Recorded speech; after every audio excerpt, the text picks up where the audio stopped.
Hello, welcome, Cabbage here. In War of the Visions JP, let's have a look at the news post-July livestream, where they announced the Final Fantasy 15 collaboration. But we can go from the bottom. We got more story, and I see Lano here is prominently featured. I recently put up a community post talking about, or showing characters that were in the story but don't have units yet in JP, and Lano was one of them. And she's up there with Sadari. I really want her. She looks like a zombie doll, which is right up my alley. Okay, next we'll skip one. We got the Fire Selection Quest coming up. And Miyu, she's going to be the UR unit, cost 80, that we can get. I'm pretty excited about this because most games that I play with elements, I kind of gravitate towards fire and dark, and my fire account here is pretty strong. And so, yeah, I do think I want to get her. I just finished that Mont Rain card today, so that's perfect timing. Still have not beaten Lightning or Dark. I'm in the middle of Wind. I'll finish Wind, and then I'll go do Fire, I think, after that. And then we can look at the unit here. She has a new main job, which I cannot read. But sub-jobs are Cleric and then Time Mage.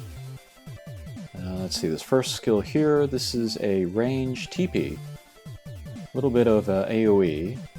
For 3 turns, will buff defense and magic, and then also raise healing efficacy for self. It's pretty good. And then the next one, it's another range TP skill. Will restore HP, medium, and then for 3 turns will raise attack, magic, and agility. Pretty darn good.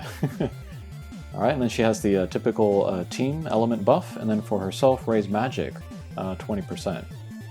So that could help with healing, that could help with damage. Here is a description of the new job, a back row healer. She can restore HP. She can also buff fire element attacks. That is perfect. Alrighty. And then we have some details on Final Fantasy 15. I think a lot of people were surprised by this. I think a lot of people, they have this impression that Final Fantasy 15 was not popular, and I guess that's true compared to other Final Fantasies, but I think it was plenty popular, and I think a lot of people are like very aware of it in pop culture here in Japan, even if they've never played it. I played through about half of it, and then like I was moving and I gave my PlayStation 4 to my siblings, so I never got to finish it, but I did enjoy it while I was playing it. I think it's definitely the weirdest of the mainline Final Fantasies. It's kind of like tonally inconsistent, and there's a lot of things about it that are different from previous Final Fantasies, but I enjoyed the 4 main characters. I thought it was very bold to do all male characters, and one of my favorite things was just driving around in the car. Don't ask me why I enjoyed it, but I thought that was a lot of fun. And it had a good amount of challenge as well. One of the hardest boss fights I've ever played in any Final Fantasy was that Behemoth. So yeah, I do have some good memories of Final Fantasy 15, even if it is very strange and quirky. But like you compare it to like how like concentrated and like streamlined and perfect Final Fantasy VII-R is, and it's kind of embarrassing to look at Final Fantasy 15 after that. Oh, and I watched the animated like shorts. They're like one for each of the main 4 members. Those are really good. I'll put links to those in the comments if I can remember to do that. But here, part 1, we will get Noctis, Earth Element, Prompto, Dark Element, and then the UR Vision card. You got more people complaining in both versions about the elements of the characters, and I'm like, at this point, are you not getting it? They're gonna do the elements that work with the game balance. But anyway, let's see what they got. Alright, here's Noctis, Earth Element main job, Lucis Prince, subjob Spellblade and Ninja. And limit break here, medium range, single target. Let's see, Earth Element damage, big. It's an attack scaled attack, but with no type. so it's like a Anton or like a 9S limit break. And for 3 turns, we'll imperil, slash, pierce, and strike resistance. That might make him interesting to use with a variety of teammates. Okay, here is a shift break. He will move to that area, and then for 3 turns we'll break defense, and then after that do medium damage. That is an attack scaled, earth element slash attack. And let's see... Didaya Wall. I don't know what that is. But attack scaled, and then pierce damage. Very cool. Let's see, AoE damage for medium will lower CT a little bit, and then 100% hit. That's pretty good too. And then he gets the Earth party buff, and then for himself, defense penetration up 25. This is excellent for a mastery ability. Some characters get defense penetration from like self buffs, TP skills, but to have it on himself all the time is pretty great. And then he has a new ability, Power of the King, I guess you could say. Let's see, if he uses it for 3 turns, he will raise his own defense, and then he can do like a follow-up attack, which will occur after stuff like re-raise and guts, but it will not get extra chain damage, so that's a new ability there. That's very cool. And then here they talk about what happens if it is evaded. We'll just skip that. Alright, and then we got Prompto. Prompto is my least favorite of the 4 kind of main characters.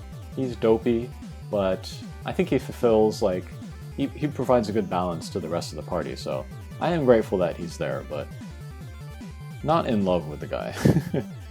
Alright, but Dark Element, main job is a gun-using job. This might be, what was it, Kingslave? Is that the name of the unit that they got? And then sub-jobs, Sniper and Assassin. Okay, limit break, trigger happy. Let's see, 3 hits, big damage. And for 3 turns, we'll cause poison. Poison's pretty good if you can level that, just like Vineta. Let's see, penetrate. This is another projectile type attack. Give self defense penetration, medium damage. And if the opponent is poisoned, or has dark, or paralyzed, or slow, or dark resistance down, you'll do extra damage, okay? Brine Bullet. Will cause dark, and then do big damage. Very cool. Okay, master ability, again, dark party buff. For self, also defense penetration, only 15 here, and then attack up 10%. That's nice. People are not expecting a lot of damage from Prompto. That's always kind of the case with characters that can do like status effects and breaks in addition to damage, but we'll see. Okay, then we have the UR Vision card. Let's see. Party ability, Earth element units will get attack up, dexterity up, and then magic resistance up. This is pretty good.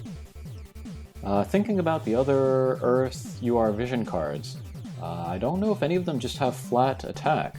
One of them has like slash attack up, the other one has like earth attack up, but yeah, this is just straight old attack. And then the magic resistance, that's pretty good too. Alright, then personal ability, again, earth units. Earth attack up, and then max HP up. That might be good for Kiston. I am tempted by this card because I love Muraga, and also by Noctis, since he is Earth Element. The smart thing to do would just be to stick with Prompto, because he is a handout unit, but Noctis, kinda want him. I'll pull him a little bit, and I'll put a video up of that. And I want the Vision card too. I might get the Vision card even if I don't get Noctis. We'll see. Okay, limited time hard quests for Noctis. Same for Prompto. New Chocobo area, Hammerhead. And that's it for that. Okay, more info on the collaboration. You can craft the engine blade and the revolver. And yes, okay. Oh, guess that's it. Okay, so that's it for that. Maybe a little bit of a shorter news video here. There's one JP YouTuber that I like, Torigata. He's able to think for himself. He doesn't just swallow blindly what other folks say. And yeah, he theorizes about some things. He has some guesses for like why the developers are what they're doing. And then he had a theory for why they went with Final Fantasy 15 here. He thinks it's because of voices. I do not agree with him, but I'll explain his point of view anyway. But with Final Fantasy VII, they added voices to the collaboration characters. And so of course, once you do that once, then the players are going to want to expect that every time. The developers were kind of resistant to the idea of giving voices to the units because, of course, it's not the easiest thing to do. And then here with Final Fantasy 15, they're not going to be able to add the voices right away. They say maybe like early to mid-August. Again, it's not an easy thing to do, especially now with the coronavirus. But Torigata, he was saying that Final Fantasy VII was a good place to start because it's a new game. You still got the voice actors and actresses already, and you could say the same thing for Final Fantasy 15 because it's a newer game. You got the guys lined up already. But you think about like Final Fantasy IV or Final Fantasy Tactics, or like something that would be a new collaboration like 9. There are no voices for those characters originally, so you would have to write, all their lines. You'd have to find good voice actors for all of those people. So that was Torigata's reasoning why Final Fantasy 15 was chosen here. And so he extended that logic, thinking about like what collaborations would be next. He thinks Final Fantasy 14 is going to come back soon. I don't know about that either. But it's an interesting theory. Okay, I think that'll do it for this news video. I don't think there's any more that is coming today. So yeah, on Wednesday I will pull for Noctis. I will put up a video about that. And we'll see you again. Take care.